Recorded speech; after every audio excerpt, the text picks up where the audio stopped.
waiting. Okay, thanks a lot. Kind of move Carry on. it's just, yeah. Hi Callum, how are you? Yeah, I'm all good, thank you. Yourself? I'm not too bad, thanks. Yeah. Good.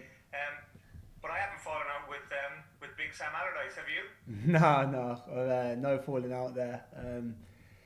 It's just how it is. You know what football's like. Sometimes you're in and sometimes you ain't. And yeah, I've just made sure that I've been training as hard as I can, as hard as possible, to make sure that I was fit enough to come on this trip and be there for selection. But yeah, it's just how it goes sometimes in football. At the moment, I'm obviously not in the team. I don't want to be not in the team. I want to be playing and helping the lads. But that's obviously Big Sam's choice at the moment, and I've just got to keep grafting away and training. Did you have a word with him though? Did you knock on his door? No, to be fair, the lads have done okay. Obviously, when not doing really well as in the last few games, but before that, the lads picked up a good amount of points. They beat Brighton, the boys did. They got a good result against United at home, got a draw. So it's one of them. Sometimes you have to just bide your time, and I played a lot of minutes previous to that, and under him as well. All over the Christmas period, I had a lot of minutes. So yeah, it's just how football goes at the moment, and obviously it's annoying for me. I want to be out there playing and enjoying it, as any professional would be. But at the moment, just having to bide my time. Because Stephen Kenny is a fan of yours. He said that. But the fact that you haven't played, could that go against you in terms of being selected for Serbia on Wednesday? Maybe. I just have to obviously hope that the gaffer knows what I've got, the ability that I've got. I've been quite unlucky with obviously all the COVID stuff the last few trips, so I'm really looking forward to this trip, and obviously back training with the boys, and hopefully, as I said, the backing of him obviously picking me with the lack of minutes, but hopefully that's down to he knows what I can do for him, and how I can help the team progress and get ourselves into the World Cup. And how big a motivation is that? How big? I reckon if you score a goal this current crop, it'll change everything. Yeah, definitely. We want to be winning. Obviously, I've had to sit out the last few games, which is disappointing. But you can see that the lads are playing a different style of football now, and it's good to see. And I want to be a part of that, and hopefully we can bring it this trip. And as you said, a few goals on the end of that would be really good to and get the wins that we all want. Thanks a million. Thank you. Cheers. Guy Havard, Sky Sports. Hi Callum, how you doing? How you doing? You okay? You alright? Yeah, good, thank you. Good. Sorry, Arsenal just scored, I think, 3-2 down to West Ham. The World Cup finals is such a goal, isn't it, for every footballer, whatever age. And you strike me as one of the most optimistic footballers. How confident are you that Ireland can do it, and how much does it sort of burn inside you that you'd love to play at a World Cup final? Yeah, obviously, first of all, any kid growing up, as you know, that's the pinnacle of anyone's career if you can play in a World Cup and do well in a World Cup. So gratefully, I'm in a good position where I can be a part of a journey to get there, and hopefully we can do that. As I said, the lads that and when I've played the Slovakia game and the games before that, we're playing some really good football, but it's just that final part. And that's getting the ball in the back of the net, and hopefully I can be the one to help the boys get a few goals or help and in that forward area, and that's what I want to do. But as you said, going to a World Cup and being a part of that is, I think, all of our aim, from staff to players, and why not? Why can't we? I think, as you said, we're doing everything right. It's just the last little bit, and if we can do that and get a win, I think that will help with confidence, and we can really push on them.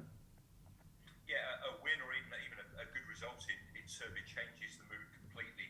How do you see the group in terms of going away to Serbia first, Luxembourg second? Is that favourable, do you think? I've obviously looked at it just like by myself, and I just think we need to get a good start.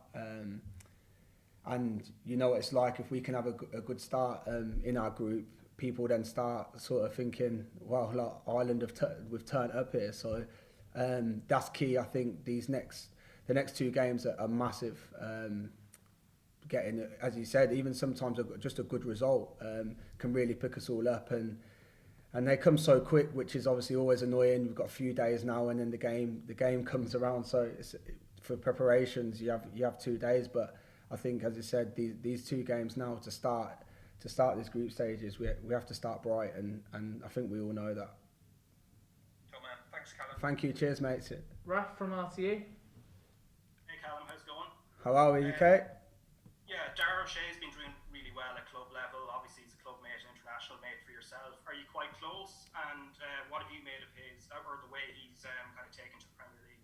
Yeah, it's crazy actually, because when I joined West Brom on loan last January, Dara literally just got in properly into the first team. I think he played a cup game against West Ham and done really well, and he kept himself in the team for the league games, pushing for promotion. So I've only seen that. I didn't see Dara before, but since the day obviously I walked in, and he was always in the team from then on in, and scored some key goals for the promotion push last year.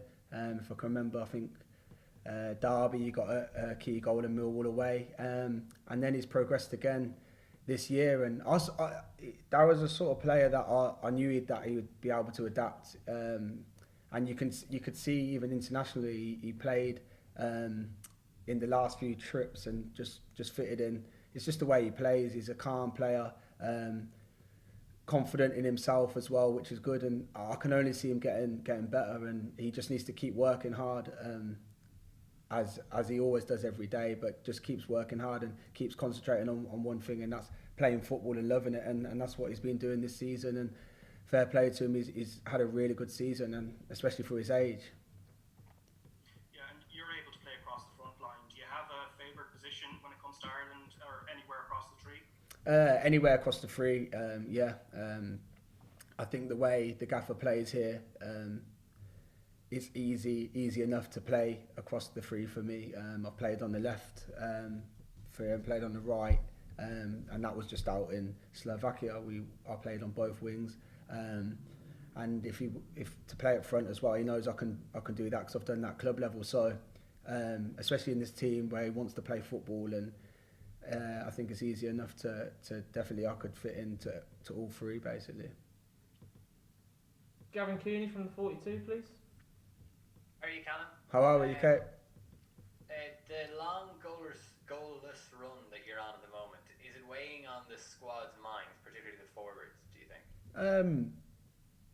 I can only speak for myself, and I don't think it should. Like it shouldn't, because as you said, you start panicking when you're not actually getting the chances. Like we are getting some good chances, and I obviously have missed the last few games through the COVID reasons, which was annoying.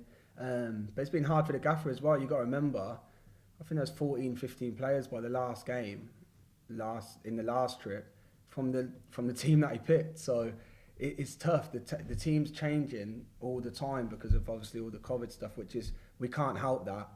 So it's tough I know that everyone's having to deal with it, but when you have like 14, 15 players from who is picked in the first squad to then the last game, all them changes, it's tough. So no, I don't think that no one should be down about it. I just think that, it's like one goes in, two goes in, or we get a win, even if it's off an own goal, you get a win, and then just everyone picks himself up and we go again. So yeah, I'm not personally down. Obviously I can't speak for everyone, but I don't think there should be any pressure at all.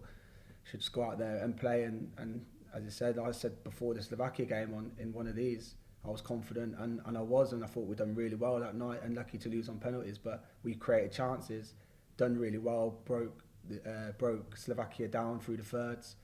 I don't think many supporters have seen football like that from us in a long time. So there's small steps, but as you said, the main thing is the result at the top, and that needs to change, and goals that need to come. So it's understandable why people can be annoyed, but I think we're going in the right direction. Yeah, and it sounds from what you're saying there, Callum, that with all the injuries and the COVID situation and the autumn, that we haven't really seen what both you're capable of and what the team under Stephen is capable of. Yeah, as I said, it's tough because I think if you look at the Slovakia game, everyone was sort of fit, and I think you had your big players on the pitch, and it proved that night. You could see that Slovakia are no mugs. They're a good team, man. They've got some top players, and I felt comfortable in that game throughout. It was just literally getting that ball over the line, which is annoying. But playing wise, yeah, there's still so much more to come, and if everyone can stay fit, and I can't see why we can't push on them. And definitely this trip, as you said, these two games are massive for us.